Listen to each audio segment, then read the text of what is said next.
Imagine this for a moment. One evening, everything changes. A mother sees her disabled daughter with a high fever. She's shaking, vomiting, barely holding on. She rushes her to the hospital. Her daughter was born with cerebral palsy. She can't walk on her own. Speaking is difficult. She can't protect herself. She's completely vulnerable. A doctor asks the mother to step aside and lowers his voice. Your daughter is pregnant. About 14 weeks. In that moment, the mother's world collapses. How is that possible? No one should have had access to her. No one. They return home. The mother is trembling as she opens her husband's computer, and there it is. Hundreds of videos. Years of abuse. The stepfather abusing her daughter, recorded over and over again. The pregnancy came from that abuse. The mother shoots him first. Then stabs him. 11 times. He survives. He goes to prison. And the mother. Do people call her a hero? Or a criminal? This story exposes the darkest secret inside a family. It shows just how defenseless people with disabilities can be. And it asks a terrifying question: how far can a mother's love go?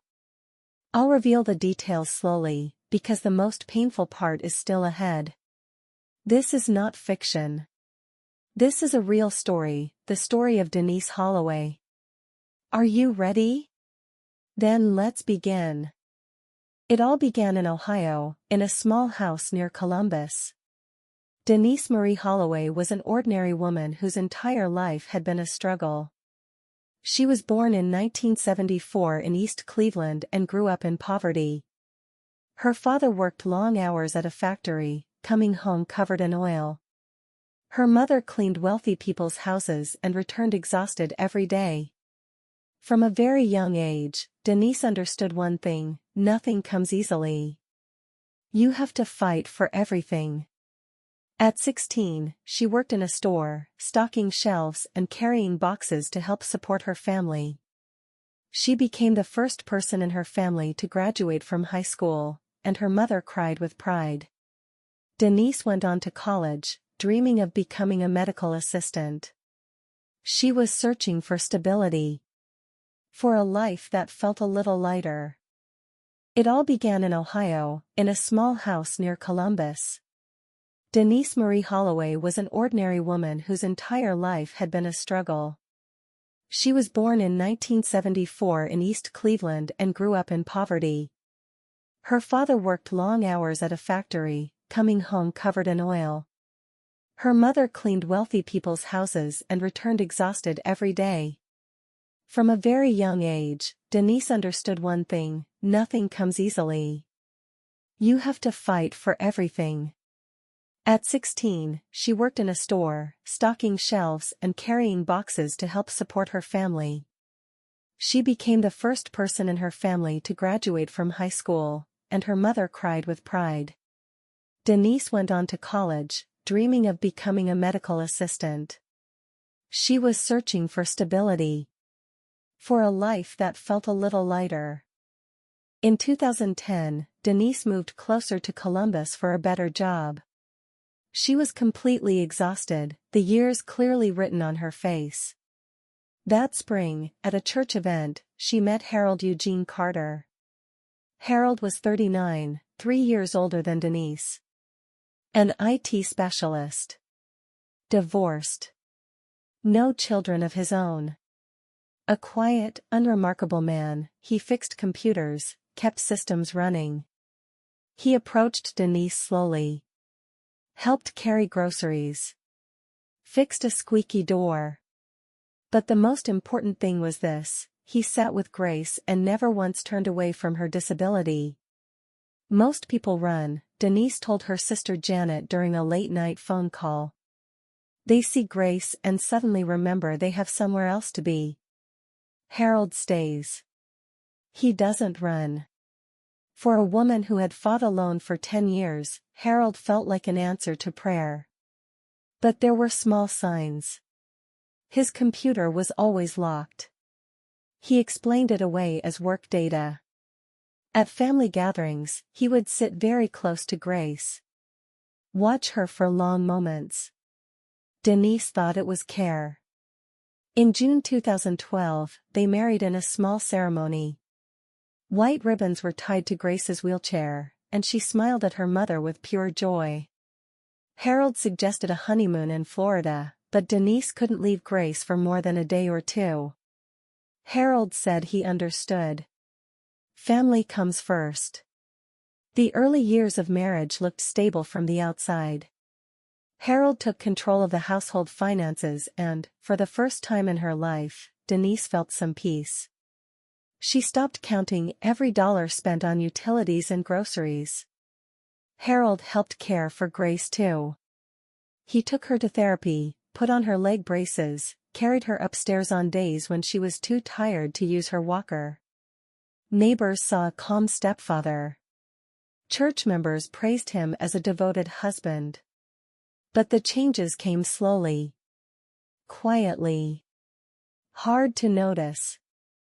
In 2014, Harold suggested Denise reduce her night shifts. "You're exhausted. Grace needs you." It sounded reasonable. But as Denise spent more time at home, she began noticing small things. Harold insisted on handling Grace's evening baths. "You've been on your feet all day." He demanded that Grace's bedroom door stay open at night, for safety. Sometimes Grace said broken phrases, "Dad. Don't like." Her face twisted with effort as she tried to speak. Denise assumed it was about vegetables. Or bedtime. She comforted her and moved on. She didn't realize her daughter was trying to say something far more important.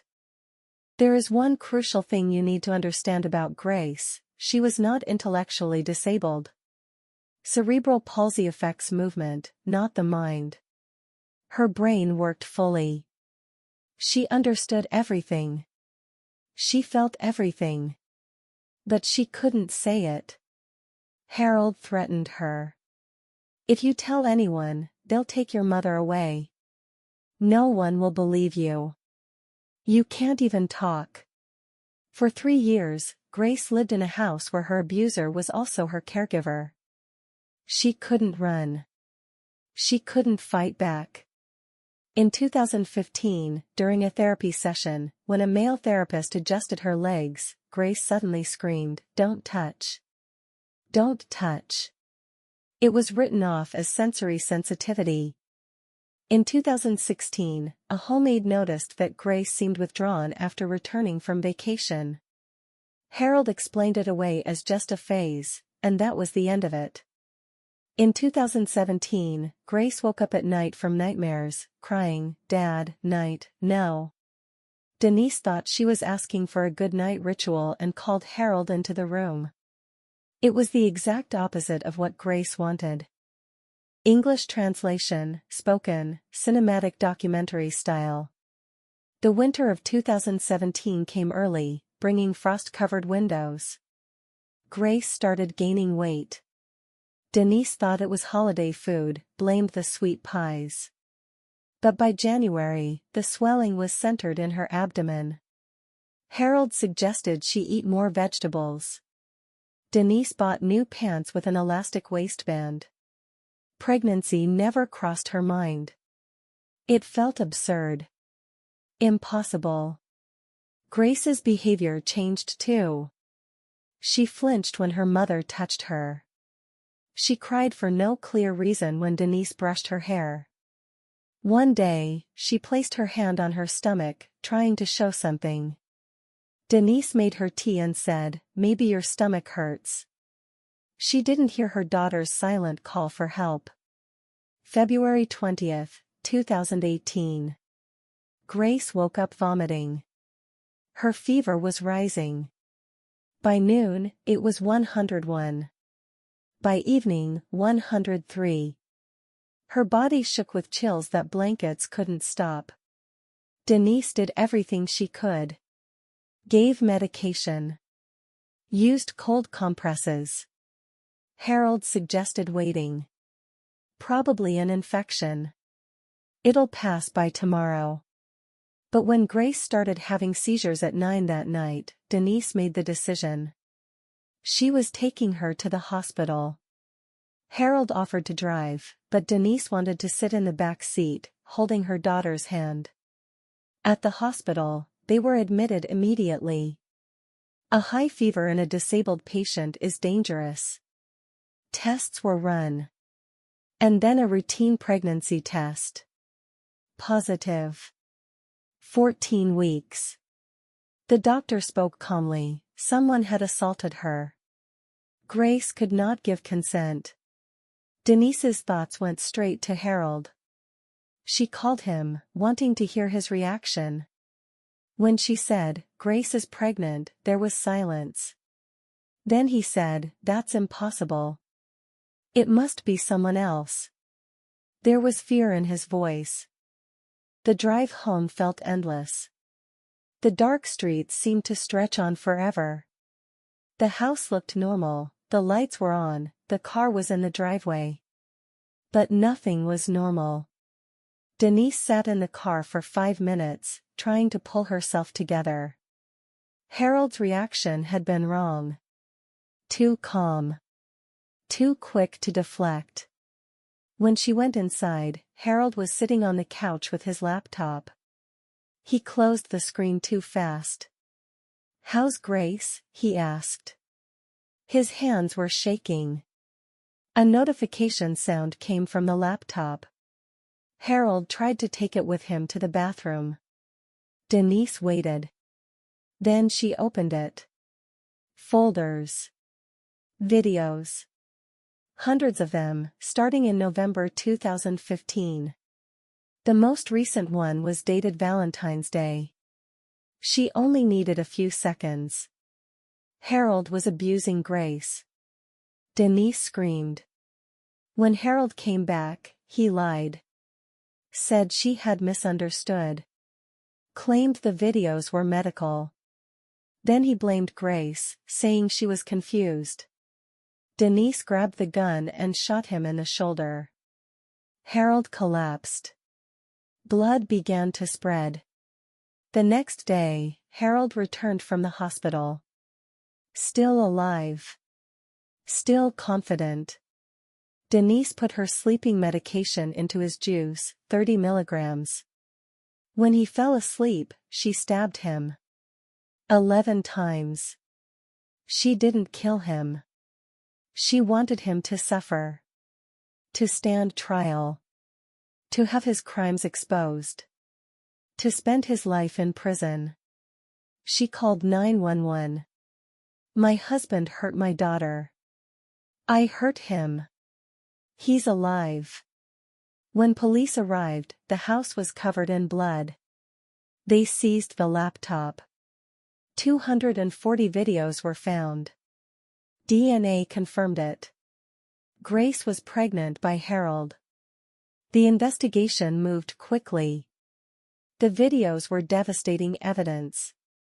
When Harold claimed innocence, his lawyer dropped the case. He was convicted on 47 counts, including sexual assault of a disabled person and production of abuse material. He was sentenced to 65 years in prison, to be served in protective custody for the rest of his life. Denise pleaded guilty to second-degree assault. She was sentenced to 3 years, served 18 months, and was released early. People organized petitions. Many called her a hero. The statistics feel heavy, almost unbearable. In the United States, women with disabilities are 7 times more likely to experience sexual violence. Most of that abuse happens inside the family or at the hands of caregivers. There are similar cases where investigations only began after a pregnancy was discovered. The system often ignores the victim. The warning signs are explained away as part of the disability. There aren't many theories left here. Most things are clear. Harold planned everything carefully. He used disability as a shield. But why did no one listen? Why didn't therapists notice?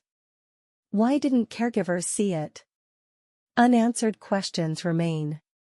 Why did the system fail to protect the most vulnerable? How are Grace and her child, Hope, living now? Hope.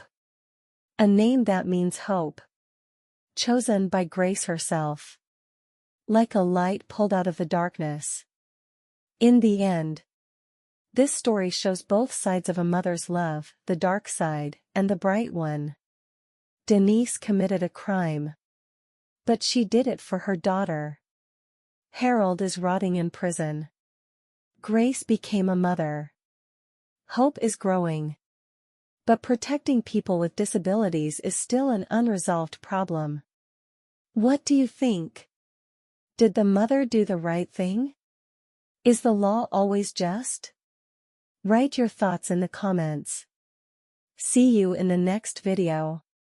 Stay safe.